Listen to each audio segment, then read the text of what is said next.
Bismillahirrahmanirrahim. Assalamualaikum warahmatullahi taala wabarakatuh. Kita akan sambung pada tajuk 6.2 kemajuan alat telekomunikasi di Malaysia. Sejauh manakah kemajuan alat telekomunikasi di Malaysia? Yang ini kita akan belajar pada hari ini. Ada beberapa tajuk yang penting. Kita boleh tengok kemajuan telekomunikasi di Malaysia. Yang pertamanya iaitu kita boleh tengok satelit kat Malaysia ni ada satelit ataupun tidak. Yang kedua, kita boleh tengok berkaitan dengan kabel fiber optik masih lagi digunakan ataupun tidak lagi digunakan. Yang ketiga ialah berkenaan dengan telefon pintar, masih lagi digunakan ataupun semakin pintar. Yang seterusnya ialah syarikat telekomunikasi dekat negara kita, siapa yang menguruskan berkaitan dengan komunikasi. Seterusnya ialah komputer, masih relevan pada tahun 2021 ada ataupun ramai sudah bertukar kepada smartphone ataupun benda-benda yang lebih lain. Seterusnya ialah koridor raya multimedia MSC. Seterusnya ialah rangkaian jalur lebar berkelajuan tinggi. Ini ialah berkaitan dengan 4G ataupun 5G. Ini sekarang lah. Mungkin lepas ni sampai ke 6G. Itu sahaja. Kita tengok pada tajuk yang pertama, iaitu berkaitan dengan satelit. Yang ini penerokaan dalam sistem telekomunikasi memasuki satu dimensi baharu dengan pembinaan stesen satelit bumi pertama di Kuantan, Pahang pada 6 April 1970. Hal ini diikuti dengan pembinaan satelit bumi di Alor Gajah Melaka, Semantan, Sarawak, wilayah Persekutuan Labuan dan Cyberjaya di Selangor. Ini menjawab kepada sejauh manakah kemajuan alat telekomunikasi di Malaysia ini. Ini sudah menjawab. Kerana di Malaysia kita sudah ada di beberapa buah negeri dan juga di beberapa buah kawasan yang memasang satelit. Kita ada dua jenis satelit yang telah digunakan. Yang pertama ialah Tiongsat 1, yang kedua ialah Razak-Sat. Tiongsat ini dilancarkan pada 26 September pada tahun 2000.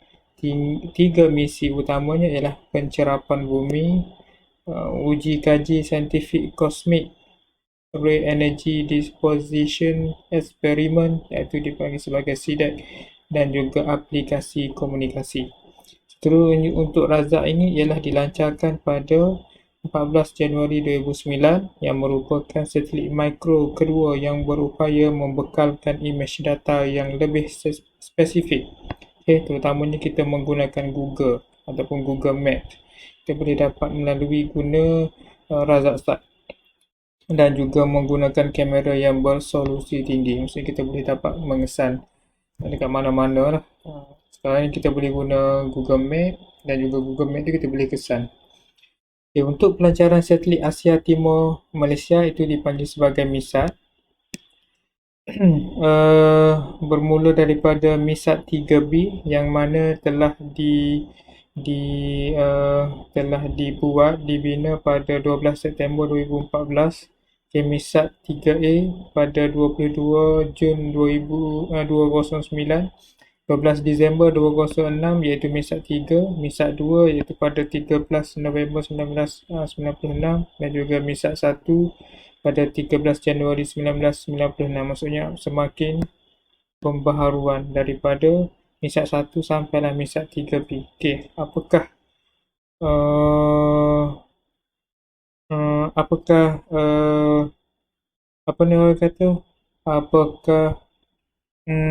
kepentingan? Kepentingannya iaitu ini. Yang pertama iaitu untuk mewujudkan sistem television satelit yang pertama, iaitu All Asia Satellite Television and Radio Operator, iaitu dipanggil sebagai ASRO yang kita guna sekarang ni. Seterusnya ialah perkhidmatan televisyen bersatelit dan juga radio berbayar pertama di Malaysia. Sehingga tahun 2016, Astro telah menawarkan sebanyak 185 saluran dan televisyen dan juga 20 saluran radio.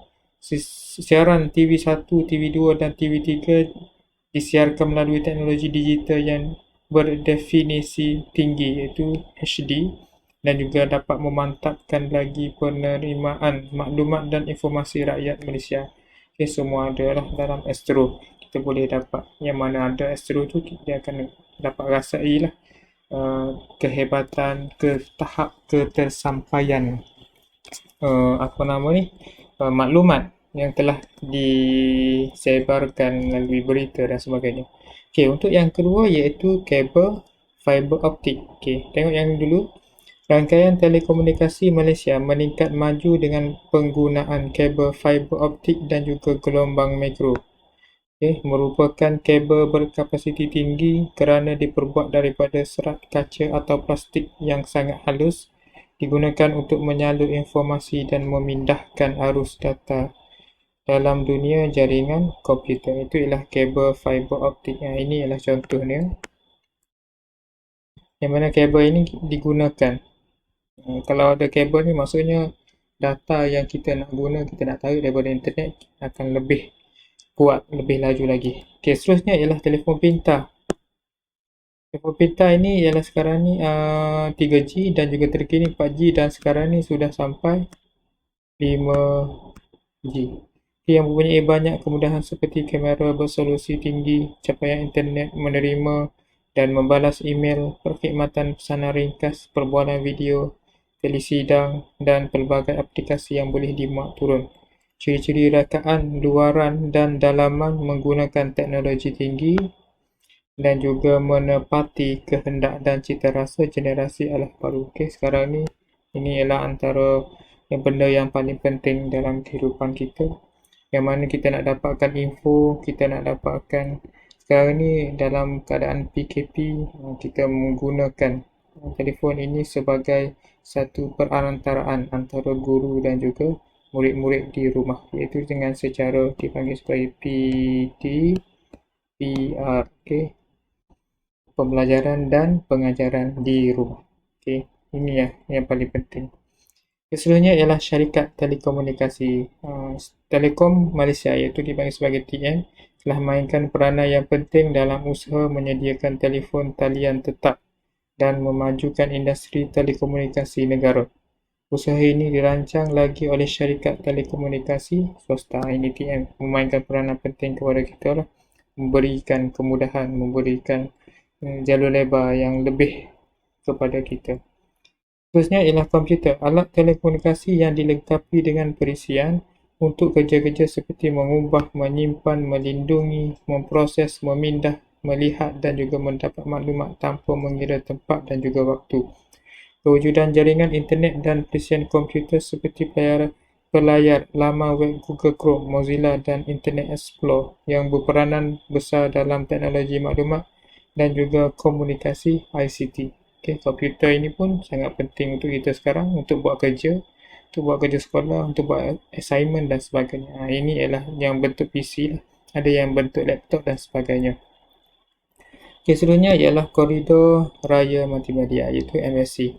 Kembangan ICT telah mendorong penambahan MSC yang berpusat di Cyberjaya. MSC bertujuan menerima syarikat-syarikat berteknologi tinggi dengan menawarkan pengecualian cukai serta kemudahan-kemudahan lain untuk memajukan industri ICT tempatan dan akhir sekali ialah rangkaian jalur lebar berkelajuan tinggi.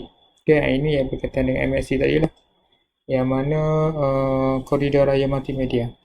Okay, untuk rangkaian jalur lebar ini,